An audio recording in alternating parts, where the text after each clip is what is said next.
Hi guys, welcome back to my YouTube channel that is Swapna's tutorial. So ನೀವೇ ನನ್ನ ಚಾನಲ್ಗೆ subscribe ಆಗಿಲ್ಲ ಅಂದರೆ ಪ್ಲೀಸ್ ಸಬ್ಸ್ಕ್ರೈಬ್ ಆಗಿ, ವೀಡಿಯೋಸ್ನ ಲೈಕ್ ಮಾಡಿ, ಶೇರ್ ಮಾಡಿ, ಹಾಗೆ ಕಮೆಂಟ್ ಮಾಡಿ.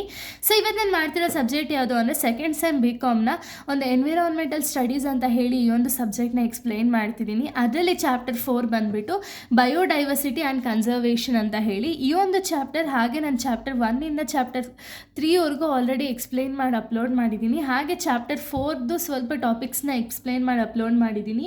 ಸೊ ಯಾರ್ಯಾರೆಲ್ಲ ಆ ವೀಡಿಯೋಸ್ನ ನೋಡಿಲ್ವೋ ಒಂದ್ಸತಿ ಆ ವೀಡಿಯೋಸ್ನ ನೋಡ್ಕೊಂಡು ಬಂದು ಈ ಒಂದು ವೀಡಿಯೋನ ನೋಡಿ, ಬಿಕಾಸ್ ನಿಮಗೆ ಒಂದು ಕಂಟಿನ್ಯೂಷನ್ ಅನ್ನೋದು ಪ್ರಾಪರಾಗಿ ಸಿಗುತ್ತೆ ಅನ್ನೋ ಒಂದು ರೀಸನಿಂದ.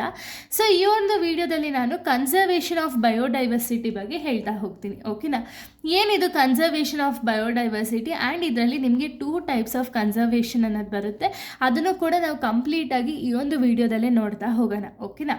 ಸೊ ನೋಡಿ, ಕನ್ಸರ್ವೇಷನ್ ಆಫ್ ಬಯೋಡೈವರ್ಸಿಟಿ ಅಂದರೆ ಏನು ಅಂದರೆ it means saving plants, animals, forest and all living things from danger or extinction. ಅಂದರೆ ಏನು?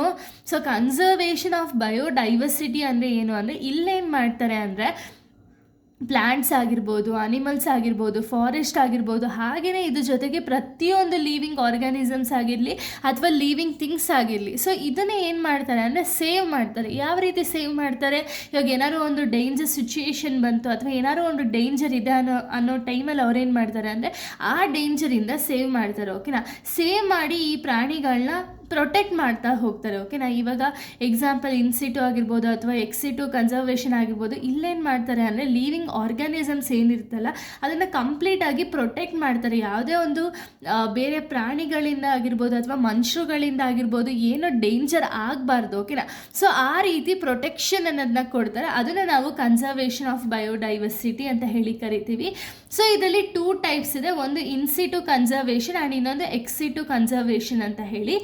ಇನ್ಸಿಟು ಕನ್ಸರ್ವೇಷನ್ ಅಂದರೆ ಏನು ಅಂದರೆ it means protecting living organisms in the place where they are naturally live. ಅಂದರೆ ಏನು? ಸೊ ಇಲ್ಲೇನು ಮಾಡ್ತಾರೆ ಅಂದರೆ ಇನ್ಸಿಟು ಕನ್ಸರ್ವೇಷನಲ್ಲಿ ಏನಾಗುತ್ತೆ ಅಂದರೆ ಇಲ್ಲಿ ಲೀವಿಂಗ್ ಆರ್ಗ್ಯಾನಿಸಮ್ಸ್ ಏನಿರುತ್ತಲ್ಲ, ಲೀವಿಂಗ್ ಆರ್ಗ್ಯಾನಿಸಮ್ಸ್ನ ಪ್ರೊಟೆಕ್ಟ್ ಮಾಡ್ತಾರೆ. ಓಕೆನಾ? ಯಾವ ರೀತಿ ಪ್ರೊಟೆಕ್ಟ್ ಮಾಡ್ತಾರೆ ಅಂದರೆ ಇದು ನ್ಯಾಚುರಲ್ ಆಗಿ ಫಸ್ಟಿಂದ ಅಂದರೆ ಹುಟ್ಟಾಗಿಂದ ಎಲ್ಲಿ ವಾಸವಾಗಿರುತ್ತೋ ಅದೇ ಜಾಗದಲ್ಲಿ ಈ ಒಂದು ಪ್ರಾಣಿಗಳನ್ನಾಗಿರ್ಬೋದು, ಲಿವಿಂಗ್ ಆರ್ಗ್ಯಾನಿಸಮ್ಸ್ನ ಪ್ರೊಟೆಕ್ಷನ್ ಅನ್ನೋದನ್ನ ಕೊಡುತ್ತೆ. ಓಕೆನಾ?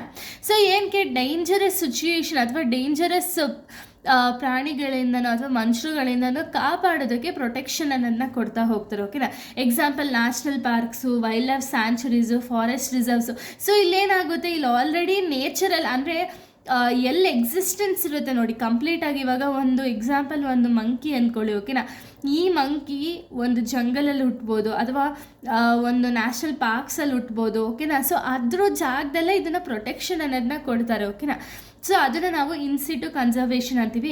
ಅಡ್ವಾಂಟೇಜಸ್ ಏನೇನಾಗುತ್ತೆ ಅಂದರೆ ಇನ್ಸಿಟು ಕನ್ಸರ್ವೇಷನಿಂದ ಅಂದರೆ animal leave freely in the nature. ಅಂದರೆ ಏನು? ಇಲ್ಲಿ ನಾವು ಅದು ಎಲ್ಲಿ ಹುಟ್ಟಿರುತ್ತೋ ಅಲ್ಲೇ ನಾವು ಪ್ರೊಟೆಕ್ಷನ್ ಅನ್ನೋದು ಕೊಡೋದ್ರಿಂದ ಏನಾಗುತ್ತೆ ಅಂದರೆ ಅದಕ್ಕೆ ಇಷ್ಟ ಬಂದಂಗೆ ಅದು ನೇಚರ್ನ ಅನುಭವಿಸ್ಕೊಂಡು ಅಥವಾ ನೇಚರ್ನ ಫೀಲ್ ಮಾಡಿಕೊಂಡು ಅದು ತನ್ನ ಲೈಫನ್ನು ಲೀಡ್ ಮಾಡ್ಬೋದು. ಹಾಗೆಯೇ ನ್ಯಾಚುರಲಿ ಎನ್ವಿರಾನ್ಮೆಂಟ್ ಇಸ್ ಪ್ರೊಟೆಕ್ಟ್ ಅಂದರೆ ಏನು? ಈಗ ಫಾರೆಸ್ಟ್ ರಿಸರ್ವ್ಸ್ ಆಗಿರ್ಬೋದು, ಇದನ್ನೆಲ್ಲ ಪ್ರೊಟೆಕ್ಟ್ ಮಾಡೋದ್ರಿಂದ ಏನಾಗುತ್ತೆ, ನ್ಯಾಚುರಲ್ ಆಗಿ ನಾವು ಎನ್ವಿರಾನ್ಮೆಂಟ್ ಅನ್ನೋದನ್ನ ಪ್ರೊಟೆಕ್ಟ್ ಮಾಡ್ತಿದ್ದೀವಿ ಅಲ್ವಾ? ಸೊ ಇವಾಗ ಇಲ್ಲಿ ಅನಿಮಲ್ಸ್ ಸ್ಟೇ ಆಗ್ತಿದೆ ಅಂತ ಹೇಳಿ ಫಾರೆಸ್ಟ್ಗಳಲ್ಲಿ ನಾವು ನೀಟಾಗಿ ಫಾರೆಸ್ಟ್ಗೆ ಒಂದು ಕಸ ಹಾಕ್ದಂಗೆ ಅಥವಾ ಫಾರೆಸ್ಟಲ್ಲಿ ನಾವು ಒಂದು ಪ್ಲಾಸ್ಟಿಕ್ ಬಾಟಲ್ಸ್ ಆಗಿರ್ಬೋದು ಇದು ಯಾವುದೋ ಎಸಿದಂಗೆ ನಾವು ಆರಾಮ್ಸೆ ಒಂದು ಫಾರೆಸ್ಟ್ ಎನ್ವಿರಾನ್ಮೆಂಟ್ನ ನೀಟಾಗಿ ಕ್ಲೀನಾಗಿ ಇಟ್ಟಾಗ ಏನಾಗುತ್ತೆ, ಅಲ್ಲಿನ ಒಂದು ಎನ್ವಿರಾನ್ಮೆಂಟ್ ಕೂಡ ಪ್ರೊಟೆಕ್ಟ್ ಆಗುತ್ತೆ. ಹಾಗೆಯೇ ಅದ್ರ ಜೊತೆಗೆ ಅಲ್ಲಿರುವಂಥ ಒಂದು ಲೀವಿಂಗ್ ಆರ್ಗ್ಯಾನಿಸಮ್ಸು ಕೂಡ ಪ್ರೊಟೆಕ್ಟ್ ಅನ್ನೋದು ಆಗಿರುತ್ತೆ. ಓಕೆನಾ? Next less expensive method. So ಇಲ್ಲಿ ಆಲ್ರೆಡಿ ಅದು ಎಲ್ಲಿ ಹುಟ್ಟಿರುತ್ತೋ ಅಲ್ಲೇ ಪ್ರೊಟೆಕ್ಟ್ ಮಾಡೋದ್ರಿಂದ ಸೊ ಬೇರೆ ಒಂದು ಜಾಗ ಅದಕ್ಕೆ ನೆಸೆಸರಿ ಇರಲ್ಲ. ಸೊ ಅದಕ್ಕೆ ಏನಾಗುತ್ತೆ, ಅಲ್ಲಿ ಎಕ್ಸ್ಪೆನ್ಸಿವ್ ಅನ್ನೋದು ಜಾಸ್ತಿ ಆಗಲ್ಲ. ಓಕೆನಾ? ಇನ್ನು ಡಿಸ್ಅಡ್ವಾಂಟೇಜಸ್ ನಾವು ನೋಡೋದಾದರೆ, ಸೊ ನೋಡಿ ಡಿಸ್ಅಡ್ವಾಂಟೇಜಸ್ ಬಂದುಬಿಟ್ಟು ಡಿಫಿಕಲ್ಟ್ ಇನ್ ಕಂಟ್ರೋಲಿಂಗ್. ಅಂದರೆ ಏನು?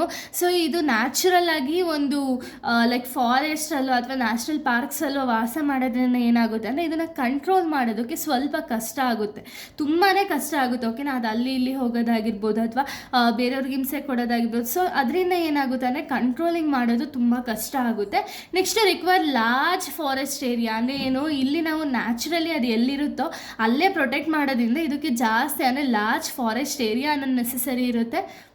Next natural disasters can harm the animals. ಅಂದರೆ ಇವಾಗ ನಾವು ಮನುಷ್ಯರಿಂದ ಅನಿಮಲ್ಸ್ನ ಕಾಪಾಡ್ಬೋದು, ಬಟ್ ನ್ಯಾಚುರಲ್ ಡಿಸಾಸ್ಟರ್ಸ್ ಏನಾದ್ರು ಆಯಿತು ಅಂದರೆ ಆವಾಗ ಅನಿಮಲ್ಸ್ನ ಪ್ರೊಟೆಕ್ಟ್ ಮಾಡೋದು ಸ್ವಲ್ಪ ಕಷ್ಟ ಆಗುತ್ತೆ. ಸೊ ಅವಾಗ ಏನಾಗುತ್ತೆ, ಅನಿಮಲ್ಸ್ಗೆ ಹಾರ್ಮ್ ಆಗೋ ಚಾನ್ಸಸ್ಗಳು ಇರುತ್ತೆ. ಓಕೆನಾ, ಇದು ಇನ್ ಸಿಟು ಕನ್ಸರ್ವೇಷನ್ ಬಗ್ಗೆ. ಇನ್ನು ಎಕ್ಸ್ ಸಿಟು ಕನ್ಸರ್ವೇಷನ್ನ ನಾವು ನೋಡೋದಾದರೆ, ಸೊ ನೋಡಿ, it means protecting plants and animals outside the natural place. ಅಂದರೆ ಏನು, ಸೊ ಇಲ್ಲೇನಾಗುತ್ತೆ, ಇನ್ ಸಿಟು ಅಲ್ಲಿ ಏನಾಗುತ್ತೆ, ಅದು ಎಲ್ಲಿ ಹುಟ್ಟಿರುತ್ತೋ ಅಲ್ಲೇ ಪ್ರೊಟೆಕ್ಟ್ ಮಾಡ್ತೀವಿ. ಬಟ್ ಇದೇನಾಗುತ್ತೆ, ಎಕ್ಸ್ ಸಿಟು ಅಂದರೆ ಏನು, ಅದು ಹುಟ್ಟಿರೋ ಜಾಗ ಬಿಟ್ಟು ಬೇರೆ ಕಡೆ ಎಲ್ಲೋ ಕರ್ಕೊಂಡು ಹೋಗಿ ಅದಕ್ಕೆ ಪ್ರೊಟೆಕ್ಷನ್ ಅನ್ನೋದನ್ನ ಕೊಡ್ತಾರೆ. ಓಕೆನಾ, ಎಕ್ಸಾಂಪಲ್ ಝೂಸು, ಅಕ್ವೇರಿಯಮ್ಸು, ಸೊ ಇಂಥ ಜಾಗದಲ್ಲಿ ಒಂದು ಪ್ರೊಟೆಕ್ಷನ್ ಅನ್ನೋದನ್ನ ಕೊಡ್ತಾ ಹೋಗ್ತಾರೆ.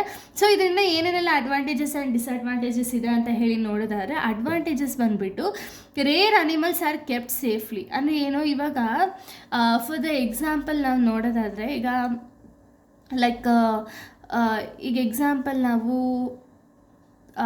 ಸ್ಪ್ಯಾರೋನೇ ನೋಡೋಣ. ಓಕೆನಾ, ಸ್ಪ್ಯಾರೋ ಬಂದುಬಿಟ್ಟು ಅದರಲ್ಲಿ ಡಿಫ್ರೆಂಟ್ ವೆರೈಟೀಸ್ ಆಫ್ ಸ್ಪ್ಯಾರೋಸ್ ಬರುತ್ತೆ. ಇಲ್ಲ ನಾವು ಲೈಕ್ ಕ್ರೊಕೊಡೈಲ್ಸ್ ನೋಡೋದು ಅಂದರೆ ಡಿಫ್ರೆಂಟ್ ಟೈಪ್ಸ್ ಆಫ್ ಕ್ರೊಕೊಡೈಲ್ಸ್ ಅನ್ನೋದು ಬರುತ್ತೆ.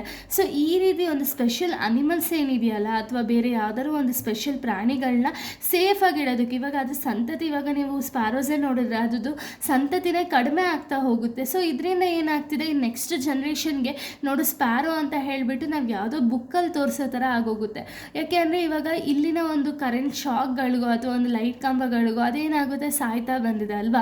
ಸೊ ಅದಕ್ಕೆ ಪ್ರೊಟೆಕ್ಷನ್ ಕೊಡೋದಾಗಿರ್ಬೋದು, ಅಥವಾ ಡಿಫ್ರೆಂಟ್ ಅನಿಮಲ್ಸ್ಗೆ ಪ್ರೊಟೆಕ್ಷನ್ ಕೊಡೋದಾಗಿರ್ಬೋದು, ರೇರ್ ಡೀರ್ಸ್ ಆಗಿರ್ಬೋದು ಅಥವಾ ಎಲಿಫೆಂಟ್ಸ್ಗಾಗಿರ್ಬೋದು, ಈ ರೀತಿ ಪ್ರೊಟೆಕ್ಷನ್ ಅನ್ನೋದನ್ನ ಕೊಡೋದಕ್ಕೆ ಸೇಫಾಗಿ ಇಡ್ಬೋದು ಅಲ್ವಾ. ಒಂದು ಬೇರೆ ಜಾಗದಲ್ಲಿ ಇಟ್ಟ ಅಂದರೆ ಅಲ್ಲಿ ಯಾರೂ ಕೂಡ ಹಾರ್ಮ್ ಮಾಡೋದಕ್ಕಾಗಲ್ಲ. ಸೊ ಸೇಫ್ಟಿ ಅನ್ನೋದು ಜಾಸ್ತಿ ಇರುತ್ತೆ. ಇನ್ನು ನೆಕ್ಸ್ಟ್ ಬಂದುಬಿಟ್ಟು easy to provide the food and care. So ಏನು, ಸೊ ಇಲ್ಲೇನಾಗುತ್ತೆ ಅಂದರೆ ಈಸಿಯಾಗಿ ನಾವು ಫುಡ್ ಅನ್ನೋದನ್ನ ಕೊಡ್ಬೋದು. ಓಕೆನಾ, ಈಗ ನೀವು ಎಕ್ಸಾಂಪಲ್ ಝೂಸಲ್ಲೆಲ್ಲ ನೋಡಿದ್ರೆ, ಇವಾಗ ಅಲ್ಲಿ ರೈನೋಸರಸ್ ಪ್ರತಿಯೊಂದು ಅನಿಮಲ್ಸು ಕೂಡ ಇರುತ್ತಲ್ವಾ. ಸೊ ಅಲ್ಲೇನಾಗುತ್ತೆ, ಇವಾಗ ಅಷ್ಟು ದೊಡ್ಡ ಪ್ರಾಣಿಗೆ ನಾವು ಈ ಒಂದು ಫಾರೆಸ್ಟಲ್ಲಿ ಫುಡ್ನ ಕೊಡಬೇಕು ಅಂದರೆ ಅದು ಚಾನ್ಸ್ ಇದೆಯಾ, ಇಲ್ಲ. ಅದು ಬಿಟ್ಟು ಬೇರೆ ಪ್ರಾಣಿಗಳು ಬಂದು ಅದು ಫುಡ್ನ ತಿನ್ಕೊಂಡು ಹೋಗ್ಬೋದು. ಬಟ್ ಇಲ್ಲೇನಾಗುತ್ತೆ, ಸಪ್ರೇಟಾಗಿ ಅದಕ್ಕೆ ಎಷ್ಟು ಫುಡ್ ನೆಸಸರಿ ಇದೆ ಅಂತ ಹೇಳಿ ಫುಡ್ಡನ್ನು ಕೊಡ್ಬೋದು, ಹಾಗೆ ಕೇರಿಂಗನ್ನು ಮಾಡ್ಬೋದು. Next helps in research and breeding. So research ಮತ್ತು ಬ್ರೀಡಿಂಗಿಗೂ ಕೂಡ ಹೆಲ್ಪ್ ಅನ್ನೋದಾಗುತ್ತೆ. ಇನ್ನು ಡಿಸ್ಅಡ್ವಾಂಟೇಜಸ್ ನೋಡೋದಾದ್ರೆ, ಇದು ಬಂದುಬಿಟ್ಟು ತುಂಬ ಕಾಸ್ಟ್ಲಿಯೆಸ್ಟ್ ಮೆಥಡ್. ಓಕೆನಾ, ಯಾಕೆ, ಇಲ್ಲಿ ಆಲ್ರೆಡಿ ಫಾರೆಸ್ಟಲ್ಲಿ ನಾವು ಅದನ್ನು ನೋಡ್ಕೊಳ್ಳೋ ರೀಸನಿಂದ ಇನ್ ಸಿಟು ಅಲ್ಲಿ ಕಡಿಮೆ ಆಗುತ್ತೆ. ಬಟ್ ಎಕ್ಸ್ ಸಿಟು ಅಲ್ಲಿ ಬೇರೆ ಜಾಗ ಕರ್ಕೊಂಡು ಬಂದು ಅದನ್ನು ನೋಡ್ಕೊಳ್ಳೋದ್ರಿಂದ ಏನಾಗುತ್ತೆ ಅಂದರೆ ತುಂಬ ಕಾಸ್ಟ್ಲಿ ಆಗುತ್ತೆ. Next animals do not live in natural environment. ಅಂದರೆ ಏನು, ಅದಕ್ಕೆ ಎಲ್ಲಿ ಇಷ್ಟ ಬರುತ್ತೋ ಅಲ್ಲಿ ಹೋಗೋಕ್ಕಾಗಲ್ಲ, ಒಂದೇ ಜಾಗದಲ್ಲಿರಬೇಕು. ಸೊ ಈ ರೀತಿ ಒಂದು ರೆಸ್ಟ್ರಿಕ್ಷನ್ಸ್ ಅನ್ನೋದಲ್ಲಿ ಜಾಸ್ತಿ ಇರುತ್ತೆ.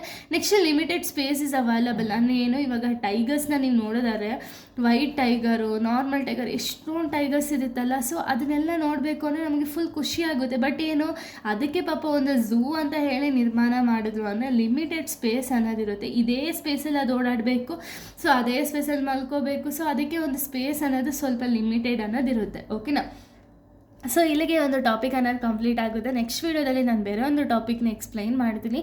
So thank you guys, thanks for watching.